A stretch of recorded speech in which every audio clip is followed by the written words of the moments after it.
Hello, hello, hello, and welcome to the Confidently You podcast with me, your host, Helen, head coach and owner of Fit Girl Club, extraordinary female wellness, health, fitness, lifestyle. I don't like saying wellness, I've just realised wellness gives me like ick vibes of like biohack your life, blah, blah, blah, blah, blah, blah.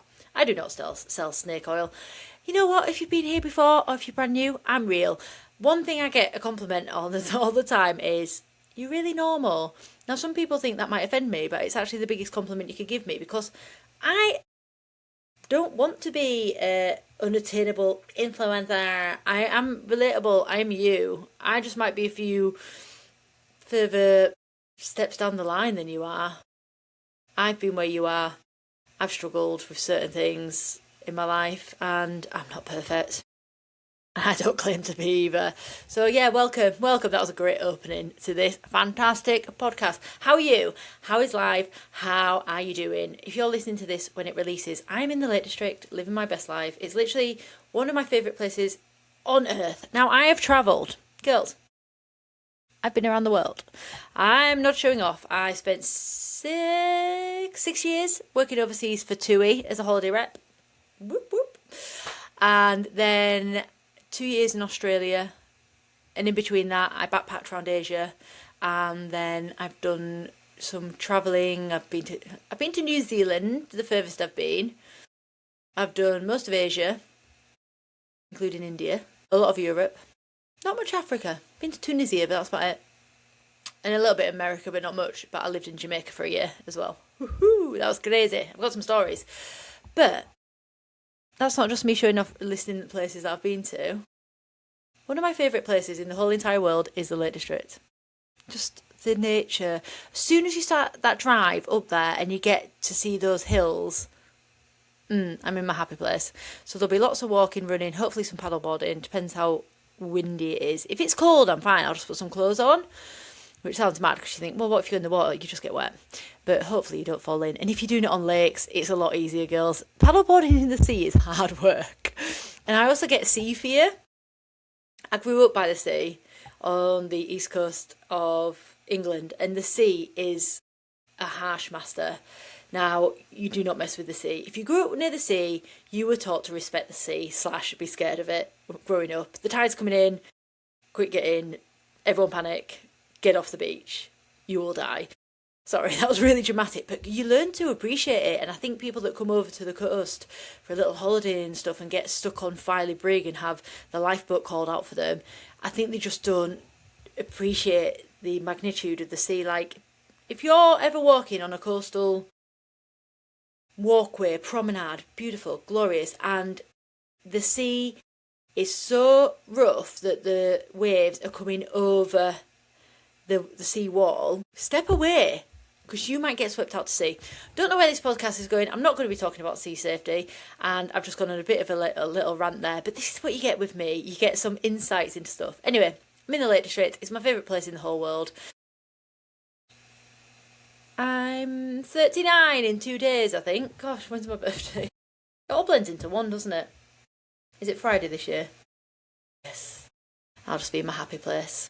Happy, happy, happy. So yeah, hope you're well and be jealous of me. You're allowed to be. But if you ever get a chance to go to the Lake District and just sit and appreciate the hills, I love it every time of year. I'll go in winter, I'll go in summer, I'll go rain. Well, it rains all year there anyway.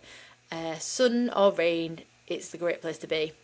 But today I'm going to be talking to you about a subject that when you get to this point, it's a really great place to be. But it's also a part of our all or nothing thinking that comes into play when you get like really motivated and you start doing really well. And I had a client last week. She's doing fantastic. She's been with me just over a month. She's doing amazing. I'm so proud of this woman. She literally started, when I first spoke to her, she was struggling to find time for herself, to do anything for herself. So we just kept things really small, right? Started out, she likes running, so we had to do a bit of physio stuff, a bit of stretching and a bit of, activation stuff. Get her back running again, and started off small, just like 10-20 minutes, whatever she felt comfortable with, and a workout. But now she's got to a point where she's just smashing it. And she asked me the other day, she's like, Helen, can I have 3 workouts on a run? And I said, yes, but it comes with a caveat. And that's what I want to talk to you about today. Sometimes more is not better. And if you've ever been one of those women who believes that they should be doing like more HIIT workouts and move more and that'll burn more calories and therefore lose more fat, I'm with you, because I definitely used to be this person as well. More. The more workouts I did, the fitter and better I'd be. But with time, experience, and understand my body, I understand that that doesn't always work. And a perfect example for me was last week. I did a 46-mile week, girls. This is the most miles I've ever run in a week. Like, it's crazy. I've done a few at 30, then did 35, then 40, and then 40. Well, it's 41 and then 46, because you try and only increase 10% a week. And I've had weeks off and different things that have happened, and I did an ultra and all these things in my training programme. But 46 miles I run last week. I did over 9 hours of running. 9. That's insane. And I've built up to that, and it's taken a lot out of me last week. I was knackered. And you get to a point where like, right, do I match that this week? And to be honest with you, I've not. I've turned the dial down a bit because I've got a big recce run on Sunday, which will be in the past now. I've already done that. So and next week in the lakes, I'm just going to do loads of hiking, which is also good as well, because it doesn't have to be this run all the time. Hiking will give me the same stimulus, hiking up hills and, things like that. So it's this balance, but it took me years to learn about this balance and years to overcome the guilt of not doing all these workouts that I'd assigned myself. So have you ever reached a point where you're feeling motivated, seeing progress, and then suddenly you think, maybe I should do another workout, maybe I should cut calories more? Now that's, if you're working with me, that's a big no, stop it. But if you're working on your own, you might be like, well, I'm making really progress, maybe I should just cut my calories a bit more, let's get to the end result faster. No. Maybe I should just push harder. So today we're talking about why wanting to do more isn't always the answer, and how sometimes the thing that gets you results is actually doing less. Whoa, we have a problem as millennials with resting. I've talked about this before, rest is productive, but we have a problem with it, don't we? So why we fall into the more is better trap. This is the thing, so you're motivated. I never want to dull anyone's flame. If you're like raring to go, but I want to do more, I'm loving it, come on. Sometimes I have to be like, let's just be careful. So when we start seeing results, we naturally want to speed things up. We think more workouts will equal faster results, more cardio, more fat loss, less food, quicker progress. But fitness isn't a bank account where more deposits equal a bigger return. At some point, more becomes too much. I've talked to you about my recovery and everything that I've talked about before. So your body doesn't improve during training. So training creates a stress, and recovery creates adaptation. So when you start doing more training, you have to think about, are you getting enough sleep? Are you then eating enough? Because you'll be burning more calories. But if your goal is fat loss, doing more workouts isn't going to get you closer to your goal faster. What you need to be doing instead, if you've got extra time, I just say use that extra time walking. Walking's one of the best things for fat loss because it's low impact. It's not draining your energy as much. It's not causing your muscles to need repairing, and therefore you're not needing more adaptation and downtime. Yes, do your workouts 2-3 a week, perfect, fine. But until you start getting nearer to your goal and become more adapted to it, or if you have more time, you're not going to become an athlete overnight where you're going to train 5-6 days a week. Now, I've done this. When I used to do loads of CrossFit, my CrossFit coach, an hour and a half a day, 5 days a week, and it killed me. It was too much because I was running in-person classes as well. I was running around doing loads of things. I was walking my dog and I was doing it, and I just couldn't keep up with it. And I felt a bit like a failure until I realised that the programme he'd given me just wasn't suited for what I wanted or where I was going to go. So sometimes it's like realising that you need to just take a step back instead. So recovery also helps with energy restoration. So your motivation might be high, you might feel good, but if you keep going and you're not recovering and adapting and sleeping well, you will burn out. And it's really hard because you see social media, and I see it with people that are doing these, I'm training for ultra marathons, and you see people doing 2-3 marathons a year. But I have to just take a step back and go, that's not my goal, that's not who I want to be. This is my goal, this is where I want to be, and doing enough is enough. Hormones, recovery. Your hormones take days, sometimes weeks to recover. If you're doing high intensity exercises, your hormones are getting a battering as well. That's why you can get like grumpy, moody. Like notice how your mood can be as well. And then your nervous system as well. Just a huge one. Just feeling like anxious and on the edge. And the workout is a signal, and then the recovery is what happens after. So I love that someone's motivation is high and you want to do more, but you need to have signs that you're doing too much. So if you're constantly sore, I had a client recently and she's done amazing, but her body, I think because she'd not really trained much in her life, it was just taking longer to adapt. And I said, trust the process, it will get better. But you might need 2 rest days instead of 1 at the start. You need to be looking at the bigger picture and not just like, I want to do more, and thinking, right, am I ticking all the boxes as well for recovery?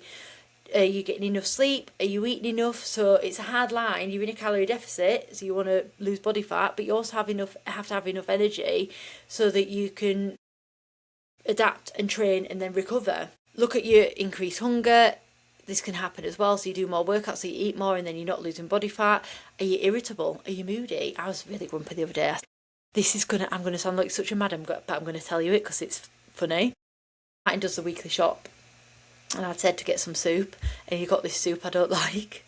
It's a carton of it's tomato and basil, and it's just a bit bleh.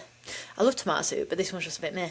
Anyway, I looked in the fridge and I was like, what are we having for lunch? And I'd just done like 10-mile run, and he was like, oh, I don't know, do you fancy soup? And I was like, you got the soup, I don't like it. And he was like, well, Helen, you don't like this soup, you don't like this soup. I'm really picky. I didn't think I was picky, but I am picky. And then after I was like, I'm sorry, I'm just being really grumpy. Anyway, the next day I made him homemade beans on toast as a surprise to fully apologise. But it's okay to be grumpy, girls, just recognise when you are. It's horrible. What a madam, I don't like that soup. Who do I think I am? I'm like Veruca Salt off Charlie and Chocolate Factory. Little moody madam. Struggling to recover as well. So if you're feeling constantly sore and then you're going out feeling constantly sore, that it's just not a good sign to be in. And progress can slow. So your intention to speed progress up can actually slow it down. So many women think these signs to push harder, they must do better, things like that. They shouldn't. Turn it down a notch, dial it down. Let's, ask yourself, have you earned more training? Are you sleeping well? Are you eating enough protein? Are you managing stress? Are you recovering between sessions? Are you consistent already? I'd rather see you do 2 consistent sessions a week for 12 weeks than do 3 one week, none the next. Confidence isn't built by punishing yourself. Confidence is built by listening to your body and trusting the process. And this takes time. So if you're in the mindset of like how I used to be, and a lot of my clients that come to me are this all or nothing thinking, it's like more is better. It takes time to relearn that more isn't always better. And sometimes it's about just utilising your time better. Like I said, going for a walk. Honestly, I use walkers, like get a walking pad, stick your favourite TV show on and off you go. Strong women don't just train hard, they recover well, and it's really important to recognise that. And then, 3, 4, 5, 6 months down the line, you might add an extra day in if you can fit it in, but you don't need to. It's not going to get you faster and closer to your goal. And if you're feeling the urge to do more this week, ask yourself, do I need more effort? Do I need more recovery? Because your body doesn't get stronger from training, it gets stronger from recovering from training. Alright, that was short and sweet today, with a couple of little fun stories in. Literally 15 minutes. Oh well, enjoy it. I'm on holiday, so you can have a short one. But it's still really good, valuable information if I do say so myself. And sometimes some of you need telling that more is not better. And some of you might be doing, I hate that. You're doing too much. Go away. But if you are burning yourself out, you are doing too much. And you don't need to. Alright, big love. Have a great week. See you next week.